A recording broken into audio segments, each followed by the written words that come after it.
Bagaimana jadinya, kalau program pendidikan yang katanya untuk masa depan anak-anak Indonesia, justru berubah jadi kasus korupsi bernilai triliunan rupiah? Dan yang lebih mengejutkan lagi, mantan Menteri Pendidikan Republik Indonesia, sosok yang dulu dipuji sebagai simbol perubahan pendidikan digital, kini dituntut 18 tahun penjara. Apa sebenarnya yang terjadi? Assalamualaikum warahmatullahi wabarakatuh. Halo teman-teman, kembali lagi di channel Ngopi Edukasi. Tempat kita ngobrol santai, tapi isi pembahasannya bikin pikiran panas dan penasaran. Sebelum lanjut, coba tulis di kolom komentar dari daerah mana kalian nonton video ini.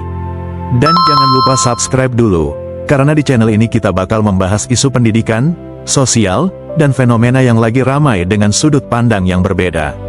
Karena kasus kali ini, bukan sekadar soal laptop, bukan cuma soal proyek digitalisasi sekolah, tapi tentang pertanyaan besar, apakah niat baik bisa berubah jadi pidana? Atau, apakah ada sesuatu yang jauh lebih besar di balik semua ini? Mari kita mulai. Kasus ini menyeret nama mantan Menteri Pendidikan, Kebudayaan, Riset, dan Teknologi, Nadiem Anwar Makarim. Keputusan memilih Chromebook dilakukan demi kepentingan bisnis tertentu. Dan disinilah cerita mulai terasa seperti film politik. Karena jaksa menyebut, pemilihan Chromebook diduga bertujuan agar Google meningkatkan investasi ke perusahaan yang pernah didirikan Nadiem, yaitu PT Aplikasi Karya Anak Bangsa. Kalau kalian merasa nama itu familiar, ya, itu adalah perusahaan yang berkaitan dengan Gojek. Dan sejak titik itu, publik mulai bertanya-tanya, ini murni kebijakan pendidikan, atau ada konflik kepentingan? Yang membuat kasus ini semakin panas adalah angka kerugian negara yang disebutkan. Bukan jutaan, bukan miliaran, tapi 2,1 triliun rupiah. Angka yang begitu besar sampai sulit dibayangkan. Coba bayangkan, berapa sekolah rusak yang bisa diperbaiki dengan uang sebanyak itu? Berapa guru honorer yang bisa disejahterakan? Berapa siswa di daerah terpencil yang bisa mendapat akses pendidikan layak? Namun ironisnya, jaksa justru mengatakan laptop Chromebook itu malah sulit digunakan di daerah 3T. Daerah tertinggal, terdepan, dan terluar. Kenapa? Karena Chromebook sangat bergantung pada koneksi internet. Dan kita semua tahu, bahkan sampai sekarang masih banyak sekolah di pelosok Indonesia yang sinyal internet saja belum stabil. Jadi publik mulai bertanya, kalau dari awal sudah tahu ada keterbatasan internet, kenapa tetap memilih Chromebook? Pertanyaan itu sampai hari ini masih menjadi perdebatan besar. Lalu datang tuntutan yang bikin semua orang melongo. Jaksa menuntut Nadiem Makarim dengan hukuman 18 tahun penjara. Bukan cuma itu, ia juga dituntut membayar uang pengganti sebesar 5,6 triliun rupiah. Kalau tidak mampu membayar, subsidi 9 tahun penjara tambahan. Dan sejak tuntutan itu dibacakan, media sosial langsung meledak. Ada yang bilang tuntutan itu wajar. Ada juga yang menganggap terlalu berlebihan. Sebagian netizen bahkan mulai membandingkan dengan kasus korupsi lain yang nilai kerugiannya besar, tapi hukumannya justru lebih ringan. Dan dari sinilah drama hukum ini makin menarik. Karena muncul pertanyaan baru, apakah tuntutan ini murni penegakan hukum? Atau, ada pertarungan kepentingan di baliknya? Tapi tunggu dulu, cerita belum selesai. Karena saat sidang pemeriksaan terdakwa, Nadiem akhirnya buka suara, dan salah satu pernyataannya langsung menyedot perhatian nasional. Ia menyebut nama Presiden ke-7 Republik Indonesia, Joko Widodo. Menurut Nadiem, program digitalisasi pendidikan adalah mandat dari Presiden. Ia menjelaskan bahwa saat itu kementeriannya membentuk tim teknologi, bahkan melibatkan orang-orang dengan latar belakang digital dan startup. Tujuannya, kata Nadiem, agar dunia pendidikan Indonesia bisa lebih modern dan terhubung teknologi. Ia juga menyebut keberadaan tim teknologi itu penting untuk membangun aplikasi dan sistem pendidikan digital. Namun, ketika nama presiden disebut, jaksa langsung memotong pernyataannya. Dan momen itu jadi viral.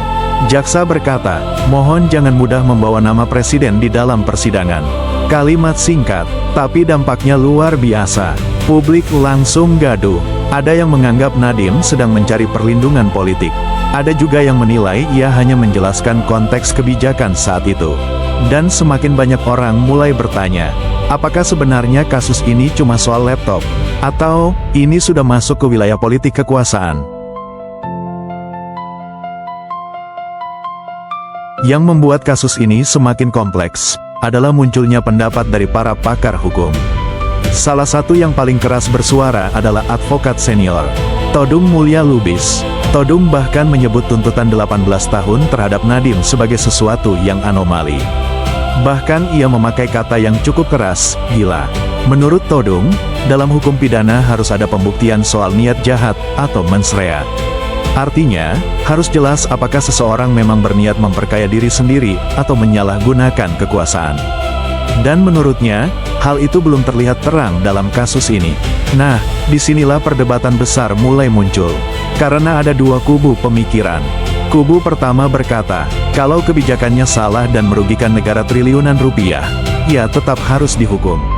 Tapi kubu kedua berkata, tidak semua kebijakan gagal otomatis jadi tindak pidana.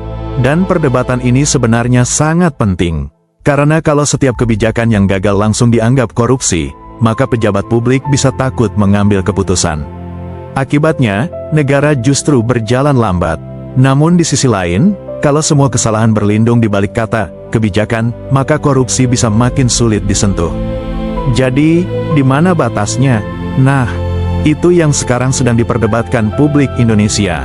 Yang menarik, kasus ini bukan hanya soal hukum, tapi juga soal citra. Karena selama bertahun-tahun, Nadiem dikenal sebagai simbol anak muda sukses. Pendiri startup besar, masuk kabinet, membawa jargon transformasi digital. Banyak anak muda dulu melihat Nadiem sebagai harapan baru birokrasi Indonesia. Makanya ketika kasus ini muncul, reaksinya sangat emosional.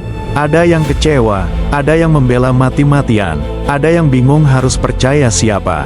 Dan media sosial pun terbelah. Sebagian berkata, ini bukti bahwa pejabat pintar pun bisa tersandung korupsi. Sebagian lagi berkata, ini kriminalisasi kebijakan. Tapi coba kita pikirkan lebih dalam. Kalau memang Chromebook dianggap tidak cocok untuk daerah minim internet, kenapa proyek itu tetap berjalan? Apakah tidak ada kajian teknis? Apakah tidak ada evaluasi lapangan? Apakah semua pihak benar-benar yakin program itu akan berhasil? Atau jangan-jangan ada tekanan tertentu yang tidak diketahui publik? Dan pertanyaan paling besar, kalau memang ini murni kebijakan pendidikan, kenapa angka tuntutannya bisa setinggi itu? Semakin dipikir, semakin banyak teka-teki yang muncul. Kasus ini juga membuka luka lama pendidikan Indonesia. Karena sejak dulu, digitalisasi pendidikan selalu terdengar indah di atas kertas. Tapi realitanya tidak sesederhana itu. Ada sekolah yang belum punya listrik stabil. Ada guru yang masih kesulitan menggunakan teknologi. Ada siswa yang bahkan tidak punya perangkat belajar. Namun di sisi lain, dunia memang bergerak menuju digital. Artinya, pemerintah memang harus mengambil langkah besar. Dan disinilah dilema muncul. Kalau tidak melakukan digitalisasi, Indonesia tertinggal. Tapi kalau dipaksakan tanpa kesiapan, risikonya juga besar. Sampai hari ini, kasus Nadiem Makarim masih menjadi salah satu kasus paling menyita perhatian publik Indonesia. Karena ini bukan cuma soal korupsi, ini soal pendidikan, soal kekuasaan, soal kebijakan, soal teknologi, dan mungkin soal pertarungan narasi. Apakah Nadiem benar-benar bersalah, atau justru menjadi korban dari sebuah kebijakan yang gagal? Semua itu nantinya akan diuji di pengadilan. Tapi satu hal yang pasti, kasus ini sudah mengubah cara banyak orang memandang digitalisasi pendidikan di Indonesia. Kalau menurut kalian, apakah tuntutan 18 tahun terhadap Nadiem Makarim itu pantas? Atau justru terlalu berlebihan? Dan menurut kalian, apakah kebijakan yang gagal bisa langsung dianggap tindak pidana? Tulis pendapat kalian di kolom komentar. Aku pengen baca sudut pandang kalian satu persatu. Kalau kalian suka pembahasan seperti ini, jangan lupa subscribe channel Ngopi Edukasi, nyalakan loncengnya, dan share video ini ke teman-teman kalian. Karena di sini, kita bukan cuma ngopi, tapi juga belajar membaca apa yang sebenarnya terjadi di balik sebuah berita.